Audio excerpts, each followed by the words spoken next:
नवी मुंबईच्या महापौर सुजाता पाटील यांनी मोरबे धरणाची पाहणी केली। सध्या धरण तळ गाठत असून 72 मीटरपर्यंत पाणी साठा शिल्लक आहे।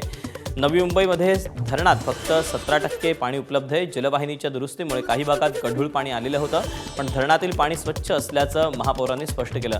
जुलैपर्यंत पुरेल एवढा साठा असला तरी नागरिकांनी पाणी जपून वापरावं असं आवाहन महापौरांनी केलं आहे। तर नागरिकांना एवढंच आव्हान आहे की आपण पाणी जपून वापरा।